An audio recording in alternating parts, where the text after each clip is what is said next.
દ્વારકા આમ ખાલી નામ પડે ને એટલે જ જવાનું મન થઈ જાય. અને આમે દ્વારકા જવાની ઈચ્છા તો કોઈની ન હોય.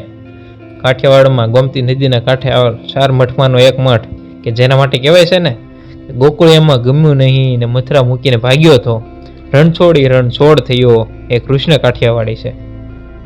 અમારું કુલ 2 દિવસનું પ્લાનિંગ હતું. એક દિવસ રાત્રે ત્યાં રોકાવાનું અને બીજા દિવસે રાત્રે પાછું રિટર્ન થઈ જવાનું. સાંજે 6 વાગે ટ્રેન હતી એટલે 4:30 થેલા પેક કરીને બધા મિત્રો નીકળી પડ્યા. ચલતે સ્ટેશનથી 15 વાળા સિક્કા લઈને પહોંચી ગયા કાલુપુર. અહીંયા એવો ગજબ થઈ ગયો ને કે કાલુપુર સ્ટેશન ઉપર જ કાલુના દર્શન થઈ ગયા. પ્લેટફોર્મ પર જઈને થોડી વાર ઊભા રહ્યા ત્યાં વિવેક એક્સપ્રેસ આવી પહોંચી કે જે તમિલનાડુના તુતીકોરીથી દ્વારકા સુધી ચાલે છે. ટ્રેનમાં નવરા તો કેમ મજા આવે, સાથે કાંઈક તો જોવે જ ને. એટલે લઈ લીધો એક સ્ટુડિયો અને એ ગીતોની મોજ લેતા નીકળી પડ્યા.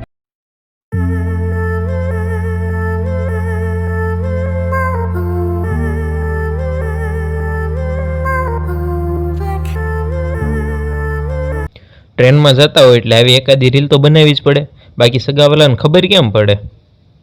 રાત્રે 12-12:30 વાગે ટ્રેન પહોંચી જામનગર. ત્યાંથી અમારા ગ્રુપમાં એક 11મા મિત્ર જોડાણો અને એના સ્વાગત માટે રાત્રે તો કાંઈ લાઇટ શરૂ કરાય નહીં, ખોટી આજુબાજુવાળાના શુભ શબ્દો સાંભળવા. આમ પછી મોટું મન રાખીને અંધારામાં જ વિડીયો ઉતારી લીધો. એન્ડ ફાઇનલી 8.5 કલાકની જર્ની બાદ રાત્રે 2:30 વાગે અમે પહોંચી ગયા દ્વારકા. આ તો જગતના નાથનું ધામ હતું.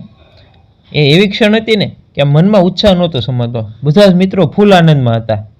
જવા માટે લોકો 1-2 અઠવાડિયા પહેલાં ટિકિટ બુક કરાવે અને ત્યારે વારો આવે અને આપણે એ જગ્યાએ જઈએ તો આમ કેવી ખુશી મળે ખરેખર. હવે તકલીફ એ પડી કે અડધી રાતે જવું ક્યાં, રાતે તો ક્યાં રૂમ મળે. મંદિર સ્ટેશનથી 2-3 કિલોમીટર દૂર હતું એટલે પછી ધીમે ધીમે ચાલવા લાગ્યા.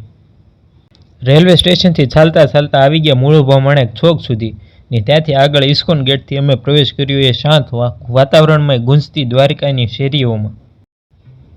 અને અંતે પહોંચી ગયા અમે મંદિરના મુખ્ય દ્વાર સુધી. ત્યારે લગભગ 3-3:30 થયા હતા. મંદિર ખુલવાનો સમય 6:30નો હતો એટલે અમે ફરી દ્વારકાની ગલીઓમાં ફ્રેશ થવા માટે હોટલની શોધમાં નીકળી પડ્યા. દ્વારકા નગરીની બજારો અડધી રાતે થોડીક તો નહીં પણ આમ થોડીક વધારે પડતી જ ડેન્જર હતી. પણ કાનુડો આપણે યારે તો પછી થોડું મૂંઝાવાનું હોય. 5:30 વાગ્યે ફ્રેશ થઈને અમે પહોંચી ગયા દ્વારકાધીશના મંદિરે, કેમ કે 6:30 વાગ્યે ત્યાં આરતી થાય છે અને લાઈવ આરતીના દર્શન કરવા માટે લાઇનમાં રહેવું પડે જેથી જલ્દી વારો આવી જાય. ત્યાં અંદર મોબાઈલ તથા ચપ્પલ લઈ જવાની મનાય છે. આથી મંદિરની સામે આવેલા દુકાનવાળા ભાઈએ ત્યાં અમારા મોબાઈલ ચપ્પલ સાચવ્યા. તેની કન્ડિશન ખાલી એટલી હતી કે તમારે પ્રસાદ ત્યાંથી લેવાનો થશે. લાઈવ આરતીના દર્શન નિહાળ્યા બાદ અમે રૂમે સામાન રાખીને 8-8:30 પહોંચી ગયા ગોમતી ઘાટ પર. ત્યાં સુદામા સેતુ તો બંધ હતો એટલે ત્યાં તો કંઈ જઈ ન શક્યા.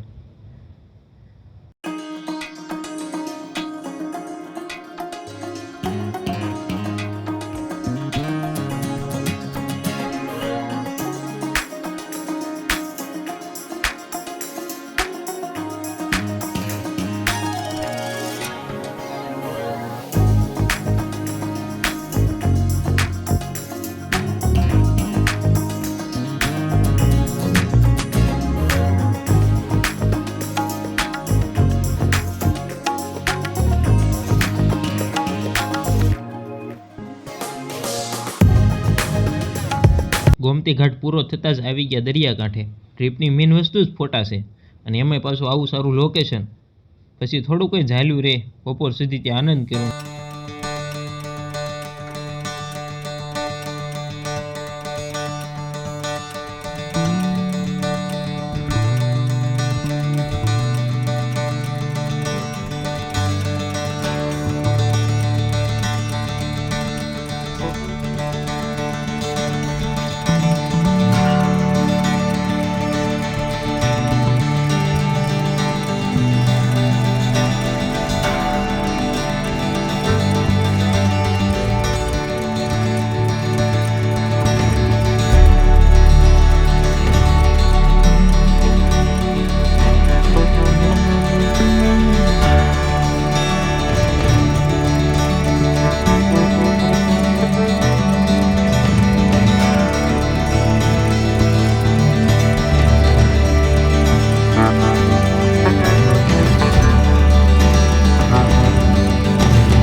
ઉનાળો છે એટલે તડકો તો હોય જ તે. બપોર પછી 2 વાગ્યે નીકળી ગયા શિવરાજપુર જવા માટે, કે જે ગુજરાતનો એકમાત્ર બ્લુ બીચ છે. શિવરાજપુર દ્વારકાથી 12 કિલોમીટરના અંતરે આવેલું છે.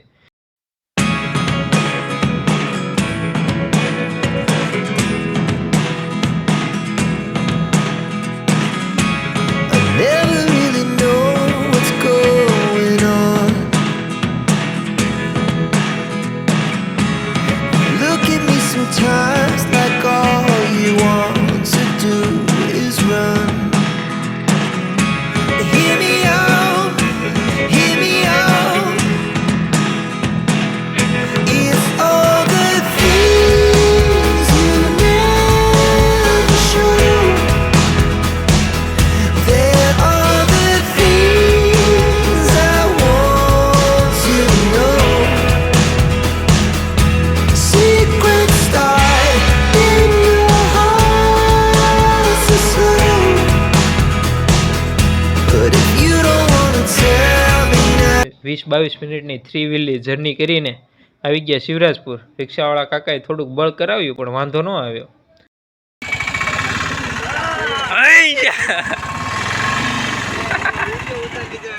બપોરથી સાંજ સુધી લગભગ 3 થી 4 કલાક સુધી અમે દરિયામાં નાહ્યા અને ફૂલ આનંદ કર્યો, મોજ કર્યો.